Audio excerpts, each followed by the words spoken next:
మేడ్చల్ జిల్లా మాజీ బీజేపీ అధ్యక్షుడు మరియు తెలంగాణ రాష్ట్ర కార్యవర్గ సభ్యులు అట్లాగే కామారెడ్డి జిల్లా బీజేపీ పార్టీ ఇన్ఛార్జ్ మనతో ఉన్నారు. నమస్కారం అండి. నమస్కారం. PR9 వీక్షకులందరికీ కూడా హృదయపూర్వకమైనటువంటి నమస్కారాలు. తెలంగాణ రాష్ట్రంలో మన GHMC ఎన్నికలు రాబోతున్నాయి. ఈ ఎన్నికలలో బీజేపీ పార్టీ ఎలాంటి నిర్ణయాలు తీసుకుంటుంది, ప్రజలకి GHMCలో ఉన్న ప్రజలకి ఎలాంటి హామీలు ఇవ్వబోతుంది, నిజంగా బీజేపీ పార్టీ GHMCలో గెలవగలుగుతుందా, గెలుస్తామనే మీకు హోప్ ఉందా? పూర్తి విశ్వాసం ఉంది. ఈరోజు తెలంగాణ ప్రాంతం లోపల గుండెకాయలా ఉన్నటువంటి GHMC ఈరోజు అర్బనైజ్డ్ ఉన్నటువంటి ప్రాంతం. పూర్తిగా ఈ ప్రాంతంలో చాలా సమస్యలతో ఉన్నటువంటి ప్రాంతంగా ఉన్నది. ఈరోజు GHMCని చిత్తశుద్ధితో అభివృద్ధి చేయాలంటే కమిట్మెంట్తో పనిచేసేటువంటి నాయకత్వం ఈ ప్రాంతంలో కావాల్సినటువంటి అవసరం ఉంది. కమిట్మెంట్తో పనిచేసేటువంటి నాయకత్వం భారతీయ జనతా పార్టీ అయితేనే చేయగలుగుతుంది అనేటువంటి విశ్వాసాన్ని ఈరోజు ఈ ప్రాంత ప్రజలందరూ కూడా వివరిస్తున్నారు. ఇప్పటికే గతంలో అన్ని ప్రభుత్వాలను చూసినాం, అందరికీ అధికారం ఇచ్చినాం.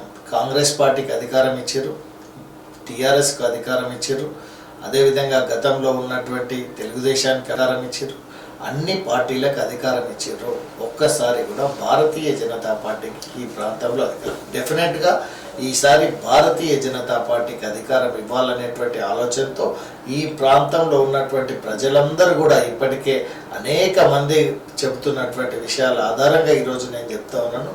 డెఫినెట్గా రానున్న రోజుల్లో భారతీయ జనతా పార్టీ GHMCలో 100%గా గెలిచేటువంటి స్థితికి వెళ్తుంది. ఇప్పుడున్న కాంగ్రెస్ ప్రభుత్వం హైదరాబాద్లో GHMC పరిధిలో ఎన్నో కంపెనీలు తెచ్చినామంటున్నారు, ఎంతో అభివృద్ధి చేసినామని చెప్తున్నారు. ఇకపోతే హైడ్రా తీసుకొచ్చేసి ఎంతోమంది పేదల ఇల్లు కూలగొట్టారు, ఎంతోమంది ఉన్న వాళ్ళే కూలగొట్టారు. వాటికి వాళ్ళు కరెక్ట్ సమాధానం చెప్తున్నారు, ఎందుకంటే ఆక్రమించారు అన్నది. ఈ ఇన్ని గందరగోళం ఉన్న హైదరాబాద్లో GHMCలో మీరు ఎలా గెలుస్తామని అనుకుంటున్నారు? ఏ విధంగా మీరు ముందుకు వెళ్ళగలుగుతున్నారు? హైడ్రాకు సంబంధించినటువంటి విషయంలో అనేక అనుమానాలు. హైడ్రాను ఏ ఉద్దేశంతో అయితే తీసుకొచ్చారో, హైడ్రాను పేద ప్రజల్లో ఇల్లు కూలగొట్టడానికి తీసుకొచ్చారా, లేకపోతే అందరికీ సమన్యాయం చేయడం కోసం, లేకపోతే ఆక్రమణలు ఉన్నటువంటి వాళ్ళని నిజంగా తొలగించడం కోసం చేసిరా అనేటువంటిదే పెద్ద సందేహం.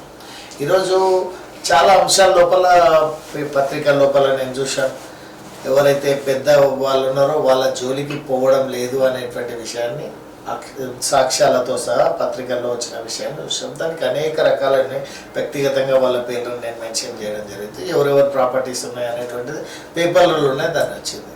అది కాకుండా పేద ప్రజలు 60 గజాల్లో 50 గజాల్లో ఉన్నటువంటి వాటిని కూలగొట్టేటువంటి దాన్ని అనుమానమిస్తున్నారు. కాబట్టి ఈ అనుమానాలు కాదు అని నేను అనుకున్నప్పుడు దాంట్లో కాంగ్రెస్ పార్టీని నమ్మేటువంటి అవకాశం ఉంది. కాబట్టి ఎట్టి పరిస్థితుల్లో కాంగ్రెస్ పార్టీని వాళ్ళు చేస్తున్నటువంటి పనిని విశ్వసిస్తలేరు అనేటువంటిది ప్రజల్లో మేము ప్రత్యక్షంగా ఎడ్యుకేషన్ చేసినాం కదా, ప్రత్యక్షంగా మేము ఆ ప్రాంతాలకు వెళ్ళి వాళ్ళ యొక్క జీవన స్థితిగతులు చూసినటువంటి వ్యక్తులుగా మేము ఈరోజు చెప్తా ఉన్నాం. ఖచ్చితంగా వాళ్ళందరూ కూడా అల్టిమేట్గా ప్రజలే న్యాయ నిర్ణేతలు. వాళ్ళు చేస్తున్నటువంటి వ్యవస్థలను, వాళ్ళు చేస్తున్నటువంటి పనులను అందరూ కూడా క్లీన్గా అబ్జర్వ్ చేస్తూ ఉన్నారు. ఏం చేసిర్రు అనేటువంటిది ఇప్పుడు అనేక ఫ్యాక్టరీలు తెచ్చినామంటే వాటిని అయితే తీసుకుపోయి మేము ఇంట్లో దాచిపెట్టలేం కదా, ప్రజలకు కనిపించాల్సిందే కదా. ఇగో ఇది మేము చేసినాము అనేటువంటి దాంట్లో ఇప్పుడు మేము కేంద్ర ప్రభుత్వం నుంచి చేసినటువంటి రోడ్డు ఉంది, దాన్ని తీసుకుపోయి ఇంట్లో దాచిపెట్టలేము. కేంద్ర ప్రభుత్వం నుంచి రైల్వే స్టేషన్స్ ఉన్నాయి, లేకపోతే ఇంకో హాస్పిటల్ ఉంది, దాన్ని ప్రజలకు కనిపిస్తుంది కదా. ఈ కనిపించేటువంటి స్థాయి లోపల మీరు చేస్తే అభివృద్ధి నిజంగానే డెఫినెట్గా చేస్తాం. అందరు కూడా ఇది గతంలో కూడా మరి ప్రజలు ఆలోచన చేయనటువంటి స్థితిలో ఉన్నారనేటువంటిది అనుకోవద్దు. పేద ప్రజలు డెఫినెట్గా గుర్తుపెడతారు. ఎవరైతే ఏ పని చేసిరో ఆ పని పలానా ప్రభుత్వం చాలా బాగా చేసింది అనేటువంటి దాంట్లో అందరూ కూడా గుర్తుపెట్టుకొని పనిచేస్తారు. కాబట్టి డెఫినెట్గా భారతీయ జనతా పార్టీని ఈ ప్రాంత ప్రజలు ఆశీర్వదిస్తారనేటువంటి పూర్తి విశ్వాసం నాకు. అంటే ఇప్పుడు జరిగిన 2 ఎలక్షన్లు అక్కడ ఎక్కడ కూడా మీ ప్రతాపం పెద్దగా చూపించలేకపోయినారు. మున్సిపల్ ఎలక్షన్స్, సర్పంచ్ మున్సిపల్ ఎలక్షన్లో గతంలో కొంటే మంచి పర్ఫార్మెన్స్ భారతీయ జనతా పార్టీ చూపించింది. సర్పంచ్ ఎలక్షన్లు ప్రభుత్వాలకు అనుకూలంగా ఎక్కువ పర్సెంట్గా సర్పంచులు. అయితే సర్పంచులు ఉండకపోతే కూడా గత ప్రభుత్వాల ఎక్స్పీరియన్స్ ఈ ప్రజల లోపల ఉన్నది. మీరు ఒక 20 సంవత్సరాల క్రితము గ్రామ పంచాయతీలో ఏ సర్పంచ్ అయినా రాజకీయాలకు అతీతంగా, రాజకీయాలకు సంబంధం లేకుండా, ఎవరు కూడా వ్యక్తిగతమైనటువంటి కక్షలు లేకుండా రాజకీయ పార్టీల నాయకులు కూడా అట్లనే బిహేవ్ చేసేది. కానీ గత ప్రభుత్వం లోపల ఏ సర్పంచ్ అయితే వాళ్ళకి సంబంధించినటువంటి లేడో వాళ్ళ నిధులు ఆపినటువంటి పరిస్థితి ఉన్నాయి, వాళ్ళ పనులు ఆపిన పరిస్థితి ఉన్నాయి, అకౌంట్స్ను ఫ్రీజ్ చేసినటువంటి బ్యాడ్ కల్చర్ గత ప్రభుత్వంలో జరిగింది. వాటన్నిటిని దృష్టిలో పెట్టుకొని సర్పంచులందరూ కూడా అధికారంలో ఉన్న ప్రభుత్వానికి కొంత అనుకూలంగా ఉండాలనేటువంటి ప్రయత్నం జరుగుతుంది తప్ప అది అర్బన్లో ఆ రకమైనటువంటి వాతావరణం ఉండదు. రూరల్ లోపల కొంత ఆ రకమైనటువంటి పెత్తనం ఉంటుంది. కాబట్టి దాని లోపల అయినప్పటికీ కూడా భారతీయ జనతా పార్టీ గతంలో పోల్చినప్పుడు చాలా మంచి పర్ఫార్మెన్స్ అన్ని ప్రాంతాల లోపల, అన్ని ఏరియా లోపల భారతీయ జనతా పార్టీ చూపించింది.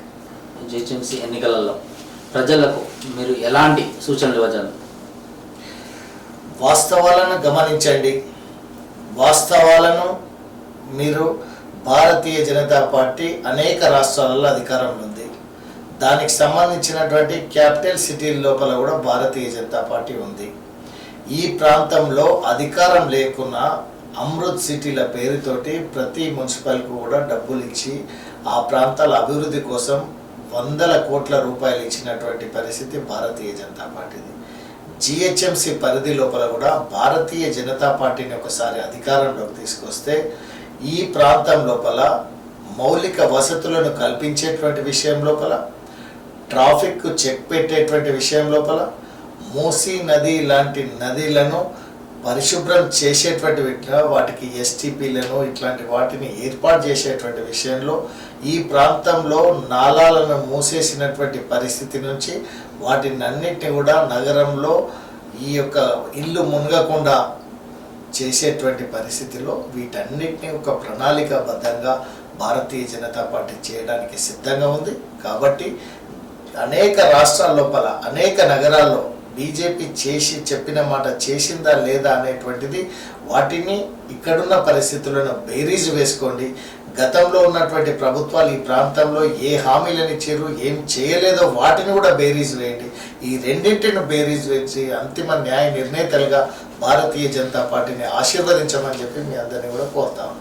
గ్రామ పంచాయతీ ఎన్నికలు ప్రభుత్వం ఏదైతుందో ఆ ప్రభుత్వం అనుగుణంగా నడుస్తుంది, అందరికీ తెలిసిన వాస్తవం. తర్వాత మున్సిపల్ ఎలక్షన్లకు వచ్చేసరికి కొంత బీజేపీ మెరుగుపడింది అన్నది కూడా వాస్తవం. అదేవిధంగా జిహెచ్ఎంసీ ఎన్నికలలో వాళ్ళు ఏం చెప్తున్నారు అంటే, ఎక్కడైతే సమస్య ఉందో అక్కడ మేము ఉంటాం, ఆ సమస్యను పరిష్కారం చేస్తామనే మాట వాళ్ళు బీజేపీ తరఫున, బీజేపీ పార్టీ తరఫున వాళ్ళు ఇస్తున్నారు. కాబట్టి మరి ఒకసారి బీజేపీకి అవకాశం ఇద్దామా లేదన్నది ప్రజల మీ నిర్ణయాన్ని బట్టి, ముందు చేసిన ప్రభుత్వాలు కావచ్చు, ఇప్పుడు ముందు చాలా ప్రభుత్వాలు చేశాయి, ఆ ప్రభుత్వాలను చేసిన పనితీరుని ఒకసారి అవకాశం ఇచ్చి చూసి ఈ ప్రభుత్వం ఎలా చేస్తుందనేది చూస్తారా ఏందనేది అంతా మీ చేతుల్లోనే ఉందనేది చెప్పేసి నేను జిహెచ్ఎంసీ ప్రజలకు తెలియజేస్తున్నాను.